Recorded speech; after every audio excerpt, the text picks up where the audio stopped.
बाबासाहेब आंबेडकरांना मानवंदना देण्यासाठी सर्वांनी जागेवर उभा आणि बाबासाहेबांच्या पुतळ्याचं तोंड करा. सर्वांनी महामानव बोधिसत्व डॉक्टर बाबासाहेब आंबेडकर यांना मानवंदना देत आहोत. सर्वांनी जागेवर उभे राहा आणि बाबासाहेबांना तोंड करा.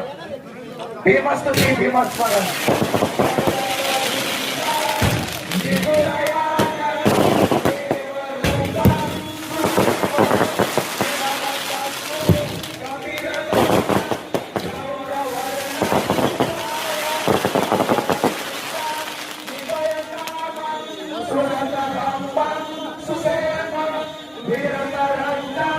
क्या फोटो घ्या नाही ते.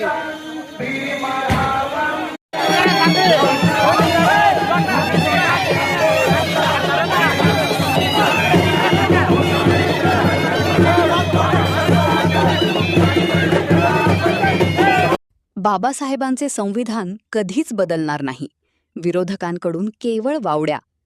कणगरमध्ये नामदार रामदास आठवलेंची जोरदार फटकेबाजी. नमस्कार, झुंजार न्यूजमध्ये आपले स्वागत. अहिल्यानगर जिल्ह्याच्या राहुरी तालुक्यातील कणगरमध्ये गुरुवारी भीमगर्जना ऐकायला मिळाली. निमित्त होतं विश्वरत्न डॉक्टर बाबासाहेब आंबेडकरांच्या पुतळ्याचे अनावरण. केंद्रीय सामाजिक न्याय राज्यमंत्री नामदार रामदास आठवले यांच्या हस्ते हा ऐतिहासिक सोहळा पार पडला. यावेळी आठवलेंनी संविधानावरून विरोधकांवर जोरदार टीका केलीच, पण आपल्या खास शैलीत कविता सादर करत उपस्थितांची मनेही जिंकली. पाहुयात या सोहळ्याचा हा सविस्तर रिपोर्ट. राहुरी तालुक्यातील कणगर गाव गुरुवारी निळ्या रंगात न्हाऊन निघालं होतं. निमित्त होतं डॉक्टर बाबासाहेब आंबेडकरांच्या पुतळा अनावरण सोहळ्याचं. नामदार रामदास आठवले यांचे गावात आगमन होताच ग्रामस्थांनी त्यांचं ढोल ताशांच्या गजरात जंगी स्वागत केलं. जिल्हा रिपब्लिकन पक्षाच्या वतीने आठवलेंचा नागरी सत्कारही करण्यात आला. यावेळी बोलताना नामदार आठवले भावूक झाले. त्यांनी गौतम बुद्धांच्या विचारांची महती सांगितली. ते म्हणाले की जर बाबासाहेब नसते तर आज आपले अस्तित्व नसते. संविधानाबाबत बोलताना त्यांनी विरोधकांचा खरपूस समाचार घेतला. रामदास आठवले म्हणाले की विरोधी पक्षाकडून संविधान बदलले जाणार असल्याच्या केवळ वावड्या उठवल्या जात आहेत. बाबासाहेबांनी दिलेलं संविधान कुणीही बदलू शकत नाही. या संविधानाने सर्वांना समान न्याय दिला आहे. बौद्ध तत्वज्ञान हे विज्ञानावर आधारित असून त्यात अंधश्रद्धेला जागा नाही. केवळ भाषणच नाही तर आठवलेंनी तरुणांना मोलाचा सल्लाही दिला. छोट्या नोकऱ्यांच्या मागे लागण्यापेक्षा देशसेवेचे ध्येय ठेवा. बाबासाहेबांनी स्थापन केलेल्या महार बटालियनमध्ये आणि भारतीय सैन्यात सामील होऊन देशाची प्रगती साधा, असे आवाहन त्यांनी यावेळी केले. तसेच रिपब्लिकन पक्ष हा केवळ एका समाजापुरता मर्यादित न ठेवता तो सर्वसमावेशक बनवण्याचे आदेश त्यांनी कार्यकर्त्यांना दिले. आपल्या खास शैलीत फटकेबाजी करताना आठवले म्हणाले, अनेकांना वाटलं होतं माझा पट्टा कट होईल, पण मी म्हणालो चल हट. पंतप्रधान नरेंद्र मोदींशी असलेले आपले दृढ संबंध त्यांनी पुन्हा एकदा अधोरेखित केली. आज आपल्या गावामध्ये येण्याची संधी मिळाली आणि आज छत्रपती संभाजी महाराजांची जयंती आहे. छत्रपती शिवाजी महाराज आणि संभाजी राजांचा आपल्याला अभिमान आहे आणि डॉक्टर बाबासाहेब आंबेडकरांच्या बद्दल आपल्याला प्रचंड अशा पद्धतीची त्यांच्याबद्दल चांगली भावना आहे. बाबासाहेब नसते तर आम्ही नसतो आणि बाबासाहेब आंबेडकरांचा त्याग जो आहे हा त्याग अनेक पिढ्यांच्या मनामध्ये राहणार आहे. बाबासाहेब आंबेडकर हे दलित समाजामध्ये जन्माला आले, महार समाजामध्ये जन्माला आले आणि त्या काळामध्ये अस्पृश्यता एवढी होती की बाबासाहेब आंबेडकरांना शाळेमध्ये आतमध्ये बसता येत नव्हतं. समाज व्यवस्था त्यावेळेला एवढी कठोर अशी होती, पण त्या कठोर समाज व्यवस्थेला विसरवण्याचं काम, त्या कठोर समाज व्यवस्थेला एक योग्य दिशा देण्याचा प्रयत्न बाबासाहेबांनी संविधानाच्या माध्यमातून केलेला. या देशामध्ये एक काळ असा होता की सारा देश वैदिक होता. वैदिक धर्माच्या काळामध्ये चातुर्य शिष्टिमित होती आणि समाजामध्ये विषमता पाहून क्षत्रिय कुटुंबामध्ये जन्माला आले जे सिद्धार्थ होते त्यांना वाटलं की हे काय बरोबर नाहीये, माणसाच्या मनातला अहंकार योग्य नाहीये. अहंकार तो असतो, तो अहंकार हिंसेला निमंत्रण देतो. त्या माणसाच्या मनामधला अहंकार काढून टाकण्याचा आपण प्रयत्न करणं आवश्यक आहे. शाक्य आणि कोलिये यांच्यामधला जो संघर्ष होता रोहिणी नदीच्या पाण्यावरून, दोघांचं म्हणणं हे होतं की नदी आमचीच आहे. सिद्धार्थाचं म्हणणं होतं की नदी दोघांची पण आहे, दोघांनी पाणी वाटून घ्या. दोघे म्हणतो नाही, नदी आमची आहे, आम्ही युद्ध करणार. आणि ही विचारसरणी त्या सिद्धार्थाला आवडली नाही, म्हणून त्या सिद्धार्थाने ग्रहत्याग केला आणि बिहारमध्ये बोधगया या ठिकाणी जाऊन ते तपश्चर्याला बसले. आणि काही दिवसानंतर त्यांना ज्ञान प्राप्त झाली. माणसाच्या मनातला अहंकार काढून टाकण्याची एक वैचारिक भूमिका, मानवतावादाला प्रतिष्ठा देण्याची भूमिका, समतेचा विचार मांडणारी भूमिका, प्रज्ञाशील करुणेचा विचार देणारी भूमिका. भक्तदीप भव, तुला पटत असेल तर तू स्वीकार, मी सांगतोय म्हणून तू स्वीकारू नको.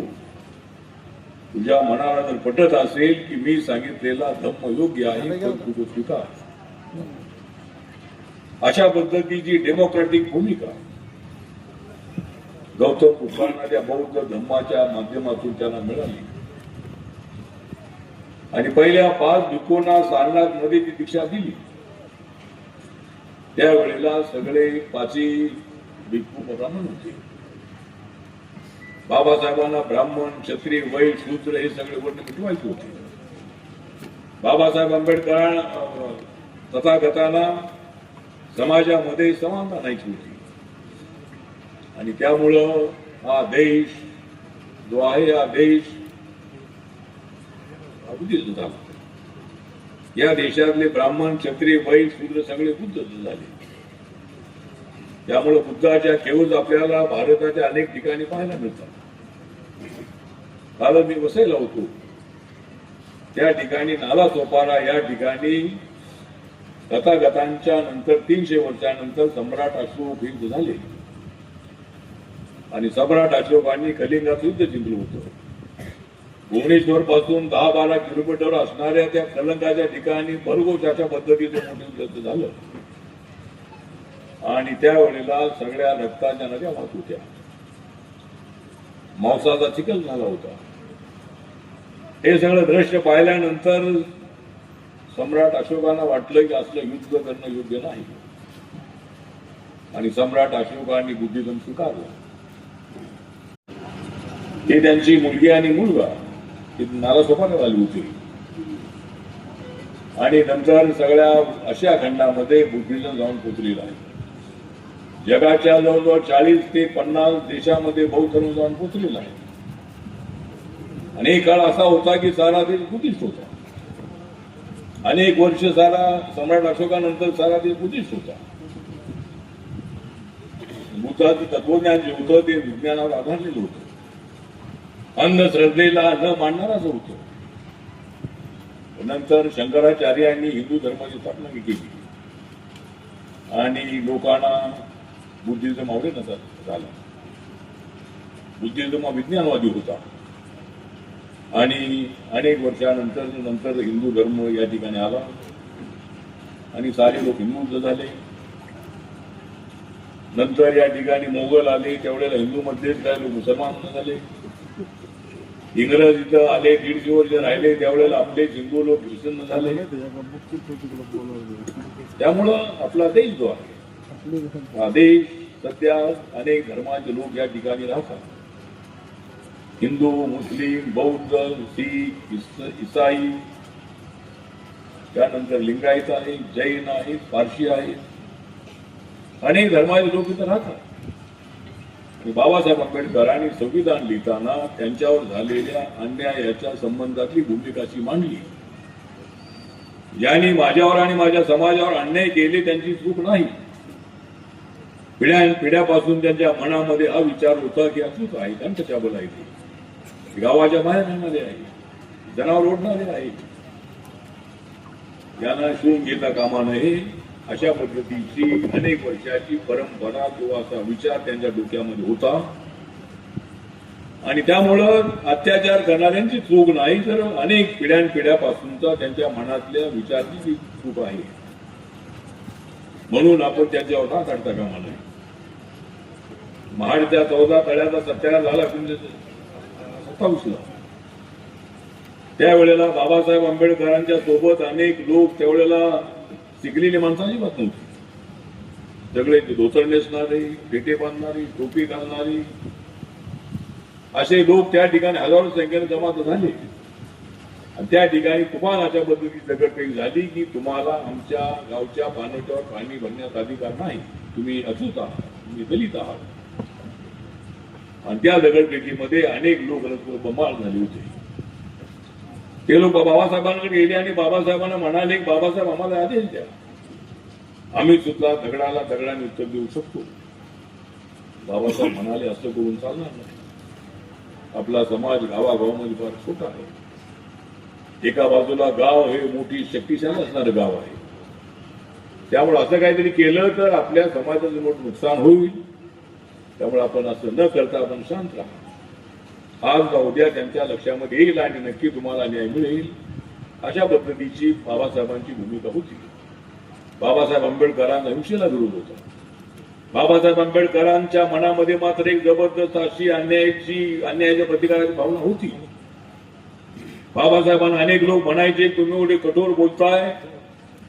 बाबासाहेब म्हणायचे की जर मला एखादं लिंबाचं झाड किंवा आंब्याचं झाड किंवा बाबळीचं झाड जर मला तोडायचं असेल तर मला ब्लेड चालवून ते तोडता येणार नाही. मला त्यासाठी कुऱ्हाडीची आवश्यकता आहे. म्हणून मी कुऱ्हाडीने ते झाड तोडण्याचा प्रयत्न करतोय. पण बाबासाहेब आंबेडकरांच्या मनामध्ये देशावर मोठं प्रेम होतं. बाबासाहेब आंबेडकरांनी महार बटालियन स्थापन झाली पाहिजे ही भूमिका मांडली आणि महार बटालियन आज आपल्या देशामध्ये आहे.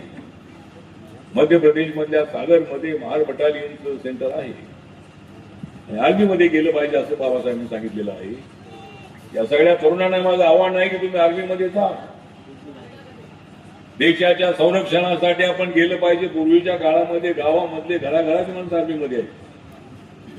अलीकडची मुलं आर्मीत जायला काय म्हणतात. ज्याला वाटतंय की मला तिकडे गेल्यावर लोक मरण येईल, जो असं म्हणतोय की मला तिकडे गेल्यावर मरण येईल तो लवकर या ठिकाणी मरतो. मरतो, दारू पित असतो तो, किंवा अनेक काहीतरी त्याला सवय असतात आणि त्याच्यामध्ये अनेक लोक मरतात. म्हणजे आर्मीमध्ये गेलेल्या लोकांचा पगार वाढलेला आहे. 10-15 हजाराची नोकरी करण्यापेक्षा 50-60-70 हजार रुपये त्या ठिकाणी पगार आहे. 15 वर्ष नोकरी करून आल्यानंतर तुम्हाला ते पेन्शन आहे. गावामध्ये जमीन मिळते तुम्हाला. पुन्हा कुठल्याही सरकारी बँकेमध्ये, सरकारी ऑफिसमध्ये तुम्हाला सिक्युरिटीची नोकरी मिळते आणि मोठ्या कंपन्यांमध्ये. त्यामुळे अलीकडे आरपीआयच्या लोकांनी याला आर्मीमध्ये पाठवलं पाहिजे. जे लोक पदावर चांगलं काम करत नाही त्यांना आर्मीमध्ये पाठवा. फक्त फोटो काढण्यासाठी पक्ष नाहीये. पक्ष हा आपल्याला वाढवायचा आहे. पक्ष वस्तीमध्ये न वाढवता माध्यम वस्ती, चर्मकार वस्ती, मराठा वस्ती, माळी वस्ती, मुसलमान वस्ती, रिपब्लिकन पक्षाची गावची शाखा म्हणजे की गावाची शाखा असली पाहिजे. एका समाजाची शाखा असून चालणार नाही. जर तुम्हाला बाबासाहेबांचा रिपब्लिकन पक्ष चालवायचा असेल तर तुम्ही एक गोष्ट लक्षात ठेवायची आहे की सर्व समाजाचा पक्ष. Babasaheb Ambedkar all India schedule caste फेडरेशनच्या तिकिटावर 2 वेळेला मुंबईतून आणि भंडाऱ्यातून हरले. आणि त्यामुळे बाबासाहेबांनी विचार केला की फक्त दलितांच्या मतावर निवडून येणं शक्य आहे. या पार्लमेंटरी डेमोक्रेसीमध्ये सर्व समाजाला सोबत आणल्याशिवाय निवडून येणं शक्य आहे. आणि म्हणून बाबासाहेब आंबेडकरांनी रिपब्लिकन पक्ष असा पक्ष स्थापन करण्याची भूमिका मांडली. बाबासाहेब जर आपल्यामध्ये अजून 10-15 वर्ष राहिले असते बाबासाहेबांनी या देशाचं संविधान 26 अलिपूर रोडला लिहिलं. त्या ठिकाणी नरेंद्र मोदीजी पंतप्रधान झाल्यानंतर सुंदर असं स्मारक उभं राहिलेलं आहे. त्या ठिकाणी बाबासाहेबांनी रात्र जागून संविधान लिहिलेलं आहे. या देशाला कसली किंमत मोजता येणार नाही अशा पद्धतीचं संविधान कृषी अजिबात धोक्यामध्ये येऊ शकत नाही. बाबासाहेब आंबेडकरांनी दिलेलं संविधान हे कधीच अशा पद्धतीचं हे संविधान बदलू शकत नाही. हे संविधान बदलणार अशा पद्धत होते. बाबासाहेब आंबेडकर शक्तिशाली होते. बाबासाहेब आंबेडकरांनी यातना सहन करून संविधान लिहिलेलं आहे. बाबासाहेबांनी आपल्या शरीराकडे लक्ष न देता या देशाकडे लक्ष दिलं आणि या देशाचं संविधान असंच झालं पाहिजे. या देशाचा बांगलादेश होता कामा नये. या देशाचा श्रीलंका होता कामा नये. या देशाचा नेपाळ होता कामा नये. किती जरी काय अशा वावड्या उठल्या आणि किती आंदोलन झाली तरी सुद्धा या देशाचा बांगला, नेपाळ किंवा श्रीलंका होऊ शकत नाही. या देशामध्ये का मर्यादेच्या पलीकडे तुम्ही जाल तर त्या ठिकाणी आर्मी आहे किंवा सिक्युरिटी आहे ही तुम्हाला पुढे जाऊ देत नाही. इतर देशामध्ये आपण पाहिले की लोक सगळे उधळले, सगळे पार्लमेंटवरती गेले. आपल्याला माहित आहे की 1.5 वर्ष शेतकऱ्यांचं आंदोलन चालू होतं. नरेंद्र मोदींनी त्यांना परवानगी दिली. शेतकरी म्हणाले असते आम्हाला परवानगी दिली नाही आणि शेतकऱ्यांच्या फायद्यासाठी केलेला तो कायदा होता. त्यामध्ये काही शेतकऱ्यांना विरोध करण्याची भावना असल्याचं कारण नव्हतं. पण शेतकऱ्यांचं म्हणणं होतं की हा कायदा नको आम्हाला. नरेंद्र मोदींनी कायदा रद्द करण्याचा निर्णय नंतर घेतला. पण 1.5 वर्ष आंदोलन चाललं, अत्यंत शांततेने चाललं. आमचं नामांतराचं आंदोलन जे आहे की मराठवाडा विद्यापीठाला बाबासाहेबांचं नाव देण्याचं आंदोलन होतं. हे आंदोलन 17 वर्ष चाललं होतं. अनेक वेळेला आम्ही जेलमध्ये गेलो होतो. जेलमध्ये गेलो पण जास्त वेळ आम्ही राहिलो नाही, कारण एवढे लोक जेलमध्ये जात होते. पोलीसवालेच म्हणायचे तुम्ही अजिबात जेलमध्ये येऊ नका, तुम्ही आला तर एवढे लोक आतमध्ये येतात, त्यांना खायला प्यायला देणं मला शक्य आहे, त्यामुळे तुम्ही अजिबात जेलमध्ये येऊ नका असं सांगायचे. त्यामुळे आम्ही मोर्चे काढले, लाखोचे मोर्चे काढले. आपल्या जिल्ह्याशी तर माझा अत्यंत जवळचा संबंध होता. त्यावेळेला विजय वागचौरे हे आमच्या पक्षाचे अध्यक्ष होते. त्यावेळेला एकदा संविधान मार्च आपण आणला होता आणि प्रत्येक जिल्ह्याच्या बॉर्डरवर जो संविधान मार्च आला त्या ठिकाणी अनेक गाड्या आणि लोक असायचे, हजारोची लोक असायची. त्यावेळेला विजयच्या काळामध्ये जवळजवळ 300 गाड्या होत्या. जेवढ्याचा पाऊस आलो होतो तेवढ्या 300 गाड्या आल्या होत्या. आणि आज तर या ठिकाणी अनेक गाड्या मी पाहिल्या. म्हणजे अलीकडे आपल्याकडे फारच वाढलेल्या आहेत गाड्या. अलीकडे आरपीआयच्या कार्यकर्त्यांकडे फारच वाढलेल्या आहेत गाड्या. मी जातो त्या ठिकाणी मला पाहायला मिळतात तुमच्या माड्या. म्हणजे अलीकडे इम्प्रुव्हमेंट आहे, चांगली प्रगती आहे. पण अजूनही चांगली प्रगती करणं आवश्यक आहे. आपल्याला माहित आहे की आज मी आलो आहे कणगरच्या घरात. आज मी आलो आहे कणगरच्या घरात कारण जिल्हा अध्यक्ष आहे सुरेंद्र थोरात. त्यामुळे मी या जिल्ह्यामध्ये आहे जोरात. त्यामुळे मी या जिल्ह्यामध्ये आहे जोरात. म्हणूनच मी उभा आहे या सगळ्या गावच्या पोरात. मी उभा आहे पिंपळाच्या झाडाखाली. आज मी उभा आहे पिंपळाच्या झाडाखाली आणि मी जात आहे बुद्धांच्या माडाखाली. बुद्धांची भाषा होती पाली, बौद्ध धम्माची भाषा होती पाली आणि माझा भीम आहे दलितांचा वाली. त्यामुळं बाबासाहेब आंबेडकरांच्या बद्दल आपल्याला प्रचंड प्रेम आहे. या देशातल्या सगळ्या पक्षाचे लोक, बीजेपी असेल, काँग्रेस असेल, राष्ट्रवादी असेल, शिवसेना असेल, शिवसेनेचा उद्धव ठाकरेंचा गट असेल, त्यानंतर आपल्या एकनाथ शिंदेचा गट असेल, राष्ट्रवादी अजितदादाचे असेल किंवा पवारसाहेबांचे असेल, राज ठाकरेची मनसे असेल, सगळ्या पक्षाचे लोक अलीकडे बाबासाहेबांच्या जयंतीचे बॅनर लावतात. बाबासाहेब आंबेडकरांच्या बद्दल त्यांच्या मनामध्ये प्रेम आहे. त्यामुळे आपण सुद्धा कुणाच्या विरोधामध्ये विनाकारण काहीतरी भानगडी करता कामा नाही.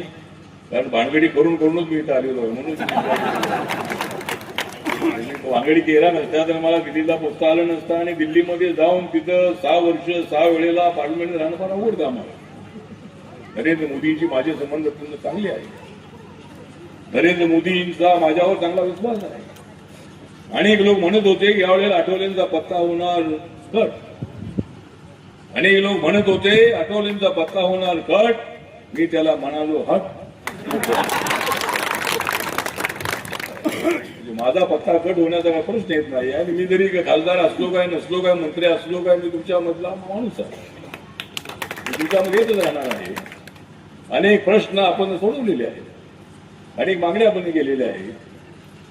आणि आपल्याला 50 लाखाचा फंड, माझ्या बायकोनी सांगितलं की मी 50 लाखाचा फंड आपण देऊ. आपण 50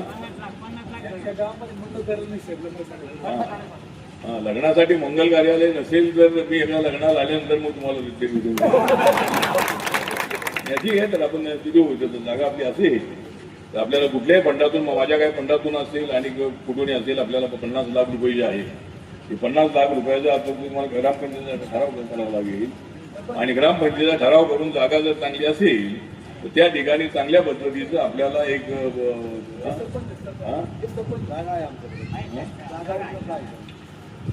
तुमच्याकडे जागा पण आमच्याकडे पैसे नाही. ठीक आहे ना, पैसे देते देऊ तुम्हाला. हा 5 लाख माझी मदत म्हणजे त्यांना कुठलं तरी व्यवसाय करायचा. नाही कुणाला मदत पाहिजे. हा तर आपले दिवे आहेत आपले, म्हणजे हे आपले आपल्या गावचे आहेत गोविंदराव दिवे. आणि मला हे सावे नंतरच्या काळापासून ते माझ्यासोबत आहेत. नंतरच्या काळामध्ये आपल्या छावण्या एवढ्या रचलेल्या होत्या. आज मला लोकांचा उत्साह असा पाहायला मिळाला. आमच्या भगिनी एवढ्या अर्ध्या संख्येने आलेल्या आहेत. पण एवढ्या तुम्ही महिला येऊन सुद्धा आम्ही तुम्हाला आरक्षण देऊ शकलो नाही. लोकसभेमध्ये, विधानसभेमध्ये 1/3 आरक्षण देण्याचा कायदा आम्ही करणार होतो, पण या बाकीच्या अपोजिशन वाल्यांनी त्याला विरोध केला आणि कायदा होऊ शकला नाही. पण लवकरच आम्ही तो कायदा करणार आणि महिलांना लोकसभेमध्ये, विधानसभेमध्ये आपल्याला चांगली तिकीट देऊन आपल्याला महिलांना मोठ्या प्रमाणामध्ये आपल्याला सत्तेमध्ये आणायचं आहे. त्यामुळं आज या ठिकाणी आपले सर्जेराव घाडगे हे म्हणजे माझ्या सोबत आहेत महाराष्ट्रातले बरेचसे धनगर. माझ्या सोबत आहेत महाराष्ट्रातले बरेचसे धनगर, म्हणूनच मी आलेलो आहे. धनगर समाज जो आहे, धनगर समाजाच्या मेंढ्या पाळणारा आणि त्यांना एसटी मध्ये टाका अशा पद्धतीची त्यांची मागणी आहे. त्यामुळे धनगर समाजाच्या आमचे शेंडगे बाबू माझ्या सोबत होते. त्यामुळे धनगर समाज जो आहे तो अलीकडे जागृत आहे आणि धनगर समाजाला न्याय देण्यासाठी, ओबीसीला न्याय देण्यासाठी, मुस्लिम समाजाला न्याय देण्यासाठी, हिंदू समाजाला न्याय देण्यासाठी, बौद्ध समाजाला न्याय देण्यासाठी, एवढंच नव्हे तर ख्रिश्चन समाजाला न्याय देण्यासाठी आपल्यापासून मैदानात आहे. फक्त ख्रिश्चन समाजाच्या लोकांच्यावर असे काही आरोप होतात की ते त्यांच्यावर म्हणजे लोकांना प्रलोभन देऊन अशा पद्धतीचं धर्मांतर करतात. तर असं काय करू नका. म्हणजे असं आपल्याला नाही करायचं, म्हणजे आपल्याला कोणाला करून द्यायचं नाही. पण बाबासाहेबांनी केलेला कायदा असा आहे, जर कुणी एखादा माणूस मुस्लिम माणूस असेल, त्याला हिंदू व्हायचं असेल, त्याला हिंदू होण्याचा अधिकार आहे. कुणी हिंदू असेल, त्याला ख्रिश्चन बौद्ध व्हायचं असेल तर तो त्याला अधिकार आहे. फक्त प्रलोभन देऊन किंवा काहीतरी दम देऊन धर्मांतर करण्याच्या मुद्द्याला संविधानाचा विरोध आहे. संविधानाने म्हटलेलं आहे की या देशामधले सगळे धर्म जे आहेत या सर्व धर्माच्या लोकांना आपल्याला न्याय द्यायचा आहे आणि खेळीमेळीमध्ये आपल्याला पुढे जायचं आहे. हिंदू धर्माचे लोक मोठ्या प्रमाणात आपल्या देशामध्ये आहेत. आपण आता बौद्ध झालेलो आहोत. आता जनगणना सुरू होणार आहे. त्यामुळं याच सोहळ्याचे औचित्य साधून ज्येष्ठ नेते अशोकराव गायकवाड, भाऊसाहेब पगारे, राजन ब्राह्मणे, संदीप वाघमारे, विशाल शिरूडकर यांच्यासह शेकडो कार्यकर्त्यांनी रिपब्लिकन पक्षात जाहीर प्रवेश केला, ज्यामुळे राहुरीत पक्षाची ताकद वाढली आहे. या कार्यक्रमाला रिपाई महिला आघाडीच्या राष्ट्रीय अध्यक्षा सौ सीमाताई आठवले, विजयराव वाकचौरे, काकासाहेब खंबाळकर, सुरेंद्र थोरात, श्रीकांत भालेराव, सचिन मोहिते, सुनील साळवे, भीमा बागुल, सुभाष त्रिभुवन, पप्पू बनसोडे, आशिष शेळके, विलास साळवे, योगेश मुंतोडे, कैलास कासार, बाळासाहेब कदम, नानासाहेब कदम, राजेश गायकवाड, विनोद गायकवाड, गोविंद दिवे, सुनील शिरसाट, पोपट दिवे, बाबा राजगुरू, रमेश भोसले, नगरसेविका सौ सुनीता थोरात, सौ सीमा बोरुडे, रमाताई धीवर यांच्यासह अनेक राज्यस्तरीय पदाधिकारी उपस्थित होते. संपूर्ण कणगर गाव यावेळी भीममय झाले होते. थोडक्यात सांगायचे तर कणगरमधील हा सोहळा केवळ पुतळा अनावरण राहिला नाही, तर तो विचारांचा जागर ठरला. संविधानाचे रक्षण आणि समाजाची एकजूट हाच संदेश घेऊन रामदास आठवले यांनी राहुरीतून विरोधकांना थेट इशारा दिला आहे. सुरेंद्र थोरात यांच्या नेतृत्वाखाली हा सोहळा यशस्वी पार पाडला. Video journalist Rajesh Gaikwad, Zunjar news channel. Video आवडल्यास सबस्क्राईब व लाईक करा. जय भीम आणि जय महाराष्ट्र देखील करते, कारण बाकीचे देखील ग्रामस्थ मंडळीकडे आलेली आहे. या ठिकाणी कणगर या गावामध्ये आठवले साहेबांचा नागरिक सत्कार आपण ठेवलेला आहे. खूप आनंद होत आहे. आम्ही शिर्डीपासून इथपर्यंत यायला आम्हाला 1-1.5 तास लागला, पण जेव्हा तुम्हा सर्व ग्रामस्थ मंडळींना बघितलं तेव्हा सगळा थकवा दूर गेला आणि तुम्हा सर्वांना बघून खूप आनंद झाला. माझ्याबरोबर आणि आठवले साहेबांबरोबर मुंबईचे देखील काही कार्यकर्ते मंडळी आलेली आहेत. स्टेजवर देखील ज्येष्ठ कार्यकर्ते मंडळी आहेत. ज्यांनी हा कार्यक्रम आयोजित केला त्या आयोजकांचं मी अभिनंदन करते. आज या गावामध्ये अर्धपुतळ्याचं उद्घाटन झालेलं आहे आणि ज्यांनी सहकार्य केलं असे आपल्या शासनाचे जे विखे पाटील साहेब आहेत, कर्डिले साहेब आहेत, त्यांनी आपल्याला सहकार्य केले. यांचं मी धन्यवाद करते. आपण सर्व 2 वर्षापासून वाट पाहतात. आपण सांगितलं आपल्या गावच्या काही मागण्या आहेत. आठवले साहेब जरी विसरले असतील तर आठवले साहेबांना मी लक्षात आणून देऊन 50 लाखाची मागणी ही आपण जी केलेली आहे ती आणून देण्यासाठी मी निश्चितच प्रयत्न करेन असं मी आश्वासन देते. आपले साहेबांचं कार्य पाहूनच या गावामधले काही लोक आणि जे आठवले साहेबांना सोडून गेलेले होते ते पुन्हा आले, त्यांचं मी स्वागत करते. खरोखरच आनंद होत आहे की आमच्या पक्षात पुन्हा आपण येऊन कार्याचं आठवले साहेबांच्या कार्याला आणि आपल्या सर्व भीम सैनिकांना आपण एक भरारी देण्याचं, ऊर्जा देण्याचं काम करत आहात. आठवले साहेबांचं कार्य, आठवले साहेबांनी डॉक्टर बाबासाहेबांचं समाज कार्य आणि भीम कार्य ज्यांनी आठवले साहेबांनी भीमाचं कार्य लोकांपर्यंत पोचवायसाठी ज्यांनी रक्त आठवले, बुद्धी चातुर्याने ज्यांनी मित्र पक्षाला पटवले, विरोधकांना त्यांच्या घरी पाठवले आणि पुन्हा तिसऱ्यांदा आपले लाडके नेते मंत्री झाले असे आपले लाडके नेते रामदासजी आठवले. आपण त्यांचा सत्कार करत आहात. मी जास्त काही बोलत नाही, कारण आपले साहेबांचं तुम्हाला विचार ऐकायचे आहेत. आणि या ठिकाणी ज्या महिला मंडळ आलेल्या आहेत निश्चितपणाने मी त्यांचं अभिनंदन करते. पुन्हा एकदा कधी वेळ मिळाला तर महिला मेळावा ठेवला तर मी पुन्हा आपल्या सर्वांना भेट देण्यास येईल. आपल्या काय मागण्या असतील त्या पूर्ण करेन एवढंच आश्वासन देते. बाबासाहेबांचे विचार जो घेऊन जातो तोच खऱ्या अर्थानं बाबासाहेबांच्या चळवळीचा वारदार करतो. तो हे प्रिय वारदार म्हणजे माननीय नामदार रामदासजी. बंधूंनो, या देशामध्ये डॉक्टर बाबासाहेब आंबेडकर नंतर विनोद भाऊ अजित बाबासाहेबांच्या नंतर दिल्लीमध्ये मंत्रिपदाचा मान मिळाला तो फक्त रामदासजी आठवले साहेबांना मिळाला. पण खऱ्या अर्थानं बाबासाहेबांच्या चळवळीचा वारसदार कोण आहे हे आता तुम्ही ठरवा. ती मंडळी काही काळ दुसऱ्या संघटनेमध्ये गेले असतील किंवा बाहेर गेले असतील, ती मंडळी सर्व घर वापसी केल्यामुळे सर्व आपल्या आठवले साहेबांच्या नेतृत्वाखाली परत आले. यामध्ये आदरणीय आठवले गायकवाड साहेब पण आहेत, भाऊसाहेब आहेत, सचिन राजन आहे, ही सर्व मंडळी आली. त्यांच्याबरोबर बरीचशी मंडळी रिपब्लिकन पक्षात का आली असं आम्हाला विचारावंच वाटतं.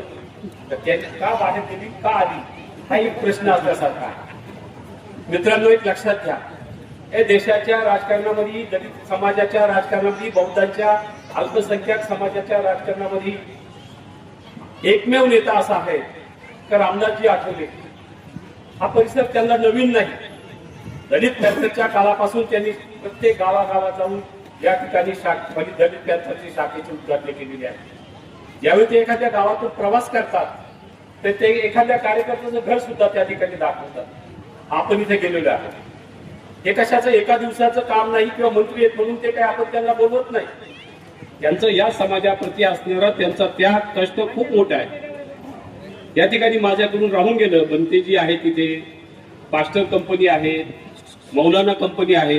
हे कशाचं द्योतक आहे का सर्व समाजाला बरोबर घेऊन जाण्याचं रिपब्लिकन पक्षाची चळवळ आहे. आणि या देशामध्ये कोणताही दलित नेता नाही का त्याच्या सभेला एवढा उत्साह नसतो. निवडणुकीच्या सभा होत असतात, लोक गाड्या भरून माणसं आणत असतात. काल परवा मोदी साहेबांनी सांगितलं का इंधनावरचा खर्च कमी करा. कालची भाषणं काय आम्ही कदाचित ऐकलं नसेल.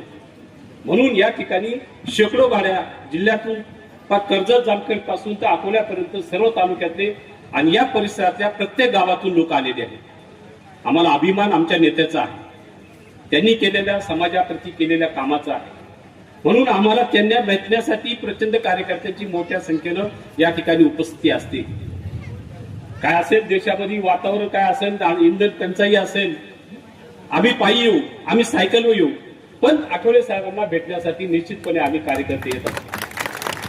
आणि तुम्हाला सांगायला अभिमान वाटेल, आठवले साहेबांनी दलित पॅन्थरची बांधणी करताना किंवा दलित पॅन्थर मध्ये काम करताना सायकलवर सुद्धा प्रवास केलेला आहे. या ठिकाणी श्रावणरावजी वाघमारे या परिसरातले नेते होते. त्यांनी त्या ठिकाणी आम्ही एक सायकल असेल, ट्रक असेल, ज्या साधन मिळेल त्या साधनानं त्या गावापर्यंत जाऊन काम केलेलं आहे. हा परिसर दलित पॅन्थरचा बालेकिल्ला आहे. या ठिकाणी बाळासाहेब विखे पाटलांच्या माध्यमातून किंवा राधाकृष्ण विखे पाटलांच्या माध्यमातून या चळवळीला ताकद देण्याचं काम सुद्धा झालेलं आहे. पण मित्रांनो, या ठिकाणी आज आपण सर्व समाजाच्या वतीनं, विशेषतः उत्तरनगर जिल्ह्याच्या वतीनं या ठिकाणी आपण आठवले साहेबांचा नागरी सत्कार करतो. 3 वेळा राज्यसभेचे खासदार झाले, लोकसभेमध्ये गेले, मंत्री राहिले. म्हणून आपल्याला सर्वांना अभिमान आहे. कोणी कुठे काही असल्यापर्यंत चर्चा होत असल्या समाजामध्ये वेगवेगळ्या चर्चा असतात, परंतु आठवले साहेबांसारखा एकमेव नेता आहे का तो समाजाच्या हिताची आणि समाजाच्या संरक्षणाची काळजी घेत असतो. कुठे अन्याय झाला, अत्याचार झाला तर ते प्रथमतः ते येतात, बाकीच्यांना सवड मिळेल तसे ते लोक येत असतात. म्हणून आठवले साहेबांच्या नेतृत्वाखाली या रिपब्लिकन पक्षाचा स्वाभिमानी रिपब्लिकन पक्ष म्हणून आपण उल्लेख करतो का आपला कार्यकर्ता स्वखर्चाने आणि त्या ठिकाणी मोठ्या प्रेमानं आठवले साहेबांच्या पाठीशी आहे. या परिसरातील नगर जिल्ह्यातला सर्वात जास्त तरुण वर्ग महिला रिपब्लिकन पक्षात आहे. रिपब्लिकन पक्षाची राजकीय ताकद एखादी ग्रामीण पातळी दिसत नसत. रिपब्लिकन पक्ष हा रस्त्यावर संघर्ष करणारा सामाजिक पक्ष आहे. आम्ही राजकारणामध्ये महायुती बरोबर असेल, भाजप बरोबर असेल, इंडिया आघाडी बरोबर असू, पण माझ्या माणसांवर, समाजाच्या माणसावर झालेले अन्याय अत्याचार असेल तर किती मोठा पक्ष नेता असला तर त्याच्या विरोधात लढण्याची रिपब्लिकन पक्षाच्या खाली रस्त्यावर संघर्ष करणाऱ्या कार्यकर्त्यांची ताकद आहे. म्हणून सुरेंद्र भाऊ नेहमी सातत्याने अन्याय अत्याचाराच्या प्रश्नावर आंदोलन करत असतात. सुनील साळवे असतील किंवा राजाभाऊ असतील, भीमा असेल, सर्व तालुका अध्यक्ष या ठिकाणी आहेत. ही सर्व समाजाच्या प्रश्नावर रात्रंदिवस काम करतात. पण तो आम्हाला खेदानं म्हणावं लागतं, जो मित्रपक्ष आमच्या बरोबर असतो तो मित्रपक्ष निश्चितपणे राजकीय ताकद देण्याचं, समर्थन देण्याचं काम करत नाही. आणि ते झालं पाहिजे. आपली बांधणी कार्यकर्त्यांची अशी असली पाहिजे, समाजाच्या प्रश्नासाठी आपण रस्त्यावर संघर्ष करूच. निवडणुकीच्या राजकारणामध्ये रामदासजी आठवले साहेबांचा आदेश आपण त्या ठिकाणी पाळू. उमेदवार कोण आहे आम्हाला त्याचं देणं घेणं नसतं, परंतु आठवले साहेबांचा आदेश सर्वांना संबंध असतो आणि त्या ठिकाणी आपण त्या आदेशाचं पालन करत असतो. मित्र, या ठिकाणी दुसऱ्या काही बऱ्याचशा चर्चा होऊ शकतात. राजकारणामध्ये आपण सातत्यानं गाव तिथे त्या ठिकाणी गाव तिथे शाखा असली पाहिजे, त्या ठिकाणी रिपब्लिकन पक्षाचा आठवले साहेबांचा बॅनर असला पाहिजे. ही संकल्प करून आपण रिपब्लिकन पक्षाची बांधणी करायची आहे. सर्व समाज घटकांना बरोबर घेऊन जायचं आहे, समाजाच्या प्रश्नासाठी काम करायचं आहे. या ठिकाणी सरपंचांनी सांगितलं या परिसरातील पाण्याचा प्रश्न आहे. पाण्याचा प्रश्न निळवंड्याचा आलं, मंगल कार्यालय मी अकोल्याचं आहे. निळवंडे धरणाचं पाणी आम्ही तुम्हाला देतोय, पण एक अशी गडबड झाली साहेब, बरेचसे भाजपचे कार्यकर्ते किंवा इथले नेते असतील, विखे पाटलाला सांगा तुम्ही तो कॅनल आणला, एक्सप्रेस कॅनल आणल्यासारखं केलं. अकोला तालुका त्यापासून वंचित राहिला. पाणी आम्हाला उचलता येत नाही ही आमची भूमिका आहे. जे काही पाणी येतं ते खालच्या तालुक्यासाठी येतंय. हे पाणी उंचीवरच्या कालव्याची आमची मागणी आहे. ते पाणी वर उपसून त्या ठिकाणी टाकलं गेलं पाहिजे. तुमच्यासाठी नाही आहे पण विखे पाटलांसाठी आहे. आम्हाला खाऊ द्या, तुम्ही खा, आम्हाला वाढू द्या, अशी आमची भूमिका तालुक्याची असते. आम्ही निश्चितपणे प्रवरेला पाणी देण्याचं काम केलंय. सर्व काही गोष्टी केलेल्या आहेत. आठवले साहेबांना जाण्याची घाई आहे. नंबर आहे की तुम्ही दिल्लीमध्ये अनेक वेळा खासदार आणि मंत्री. हे लोकांचं प्रेम आहे. हे लोकांचं प्रेम आहे की आमची सीमाताई तुमच्या बरोबर आहे. लोकांचं प्रेम आहे, महिलांचं प्रेम आहे. सीमाताई तुमच्या बरोबर आहेत आणि म्हणून आम्हाला आनंद आहे की तुम्ही दिल्लीची गादी गाजवत असताना सामान्य माणसाला तुम्ही विसरले नाही. सामान्य माणसाचं सुखदुःख जे आहे ते सुखदुःख आपलं समजून तुम्ही जरी दिल्लीला असलात तरी गावामध्ये काय चालतं, सुरेंद्र भाऊ काय करतो याच्यावर देखील तुमचं लक्ष आहे. आणि म्हणून तुम्ही आमच्या दृष्टीनं खूप मोठे आहात. या दृष्टीनं गल्ली गल्लीमधल्या वेगवेगळ्या संघर्षामध्ये तुम्ही सतत कानोसा घेताय. आम्ही गाडीमध्ये येत असताना बघितलं, सुरेंद्र भाऊनी 4-10 प्रश्न काढले. करा एसपीला फोन, करा कलेक्टरला फोन, करा ह्या इंजिनियरला फोन. हे फोन करत करत तुम्ही लोकांना माहीत नसतं, परंतु त्यांचे प्रश्न तुम्ही गाडीत बसून सोडवता. हे देखील काही कमी नाही. तिथूनच रस्त्यानं त्यांना थोडासा आराम देखील करू दिला नाही. परंतु आपण हा फोन लाव, तो फोन लाव, याचं काम कर, त्याचं काम कर. तुमच्या या कनगर गावापर्यंत येईपर्यंत 15-20 फोन करून प्रत्येक अधिकाऱ्यांच्याकडे कामाची तुम्ही यादी देऊन काम करायच्या सूचना दिल्यात आणि त्याच्यामुळे तुम्ही मोठे आहात. की लोकांना तुमच्याकडून ही अपेक्षा आहे. एवढी माणसं, एवढ्या महिला तुमच्या कार्यक्रमाला उपस्थित आहेत. आनंदाचा जल्लोष आहे. त्याचं कारण असं आहे की आपण म्हणतो की घार फिरते आकाशी, तिचे चित्त पिलापाशी. तसं तुम्ही मुंबईला, दिल्लीला, परदेशामध्ये जरी गेलात तरी तुमचं चित्त आमच्या नगर जिल्ह्यामध्ये अहिल्यानगर मधल्या कार्यकर्त्याच्या घरादारांवर असतं. हे आमचं वैशिष्ट्य.